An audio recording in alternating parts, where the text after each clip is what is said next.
Hi. Hello. Hi, everybody. Okay, so I'm just going to go ahead and introduce everybody who's here. So this is Izabela Vidovic with Almost Normal Productions. This is Elizabeta Vidovic Hello. and Kathryn Kathryn Michelle. Michelle. And this is the beautiful Mitzi Peirone. And we are Almost Normal Productions here to talk with a fellow female filmmaker. A lot of you know that we just released a horror film called The Accursed. And so we were eager to talk with Mitzi because she's a fellow woman in horror. You may know her by her film Braid. So Yeah. being that you're a woman who does thriller, who does horror, like how do you think that women bring a unique perspective to the genre? So I've always thought that the horror genre was heavily dominated by women. And hear me out, just because I at least think and know that the vast majority of moviegoers that love to see horror movies are women. The main characters, the lead characters, the girls survive. That makes it that kills the creature is a woman. But then I would like to back it up and go a little bit deeper. Why is that? Why is it that women, and let's say, are more comfortable with horror and terror? Let's think about what women and whoever identifies as a woman goes through on a daily. We may be walking down the street, we feel this creepy sensation, creature behind us staring at us, and we turn, and I guess there's nobody there, but then you realize that somebody else is looking at you, and you build this sense of mistrust and anxiety towards the world throughout your whole life. And that's not bad. That's not a bad thing, because I think that for women has been what had us survive throughout the centuries and throughout generation, building that sense of alertness. But that is what a lead character in a it goes. So I think that women are used to real life discomfort and real life threats. And so that's why it's so much more interesting, so much more layered, and so much more deep and psychological when we see a woman tell a horror story, because there is that edge of I live this pretty much every day, and every woman across the globe lives it. Wait, didn't you have a question about the genre specifically? Yeah, I did. Have you ever? I'm sorry. Have you always been drawn to horror? And what about the horror genre that was appealing to you as far as a storyteller? Well, I went to Catholic school, and so I was used from a very young age to graphic imagery. I always felt to specifically and books or just any type of narrative work that gave me a lot to work on. So anything that has to do with the mind, anything that has to do with figuring something out. So psychological thrillers, horrors in which like your mind is at work. It's not a work. For me personally, are the mind benders essentially are the ones that I am the most drawn to. Well, yeah, going back to the writing process, we write our own stuff as well.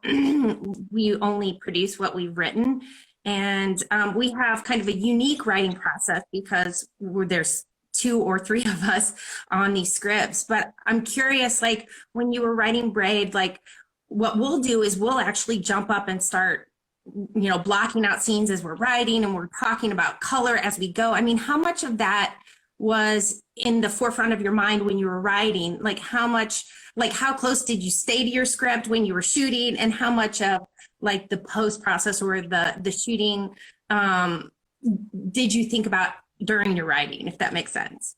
So Braid was a very inspired work. I had everything planned out in my head. The vision was very, very clear. I feel like people that, whether you like the movie or not, it was undeniable that it was, and the aesthetics was like what everybody was praising, all the aesthetics, almost to a fault, because I feel like when a movie is very, then somebody will say, but it's not that deep. And it's like, no, it actually is deep, but it is, there's layers to it. You can still appreciate something that's beautiful, go deeper. Any question, but I story all of my movies. At least like the most important, I have a very specific vision for something. Storyboard, I draw it, I paint it, and I make this like sort of like handbook that's available to everybody on it. I think it's important than that even the PA that just got there for his first day or her first day knows what we're doing, because I think it is a lucid, and it's everybody's envisioning the same. And I have to say, if I hadn't had my director of photography on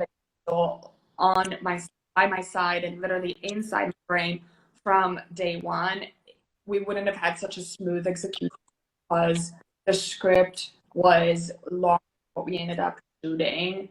And so a tip that I would give to anybody who's at film, try and schedule the most important things at the beginning. Like it may happen that there's 3 days left to shoot and the producers come, we run out of money, time, and then something needs to get cut.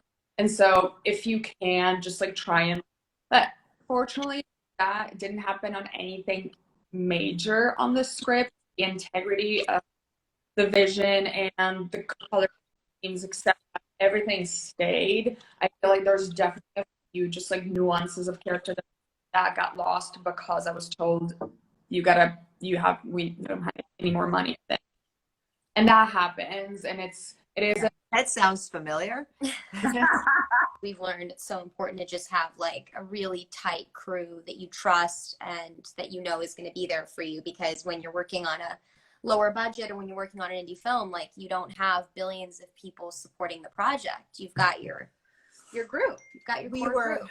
We were extremely fortunate because we had such an amazing core group of people. It wasn't a really big crew size, but it was Small but mighty. They called themselves Navy SEALs, and appropriately so, because they just did such an incredible job. Absolutely incredible. Kathryn agrees. So we know exactly what you're saying. Yeah, and I think also that helps with the tolerating the casting process and also the selecting your process, because you get passes from people because you should aim high for things in general, and especially who you're bringing forward. And of course, it hurts a little bit when you pass and you really wanted to get that actor, you really want to get that director of photography, etc. At the same time, though, trust that the right people will come to you and will be a project that you're much better off with somebody who's a little more of a rookie, who's got his or her heart and soul into the project, than somebody who feels Exactly. for a big enough rate and they don't want to show up to work and be Wholeheartedly agree, especially on an indie film when you have grueling hours and grueling conditions at sometimes, and to have people there that want to be there and that, like you said, put their heart and soul into it, and that this is where they can showcase themselves and they feel like this is a gift rather than a chore or just a job. It makes such a difference in the overall product and just the overall filming. Yeah, definitely. Yeah. Had my costume department. His name is Lucky. He would just go around and be like making history, and that like that. Whoever 2 seconds, like we're making it is so. I hope he's watching. we actually had our makeup artist Lisa would just come over and say, "We got this." Yeah, that's great. Every single day, "We got this, girls. Don't worry about it. We got it." And it was just something about that statement that was just like, yeah, we got it, Lisa. Thank you. Well, especially when we really felt like we didn't got it. Like, like there were moments and Lisa was there. Definitely. But yeah, it is a blessing. I'm 100% with you to have a right group of people that have the same vision in mind and the same goal, which is just to make a really good film. Definitely. But that also tying it back to women in general, I think for independent sets where so much is at stake and so little money with, women have a sixth sense about how the crew's doing and what's the morale, and how if there's a PA crying in the bathroom, etc. I feel like naturally are a little bit more in tune with what everybody is feeling, and I think that if the director has been benevolent, so like you have to be decisive, you have to be confident, and you have to also at the same time have a good heart and memorize everybody's name everybody and make sure that you stay on top of how your crew's doing at that moment. And I feel like no shade on men, that's just we're better at it. So utilize that to women in film that trust what your heart and your brain's telling you. Yeah, we actually talk about that a lot, creating a family environment, because it creates a sense of caring about not just each other, but about the project as a whole. And you kind of come together from, the ground, from the first person on set up, so we've always talked about that, treating people as you're working together rather than they're working for you or whatever. Yeah, definitely. And well, I mean, on that note, speaking of women in film, if any of you have not seen Mitzi's Braid, if you haven't seen our latest film, The Accursed, these are both horror films directed through a female gaze. So a lot of what we've talked about today, you'll find kind of imbued, I think, in both films. So, thank you so much, Mitzi, for hopping on today. This has been really great talking to a fellow, creative female mind. Thank you. It's been a pleasure. Yeah, thank you so much. Pleasure's ours. Thank you, Mitzi, for taking the time. It was really nice talking to you and meeting you. So nice talking to you two guys. Okay. We'll talk soon. Bye-bye.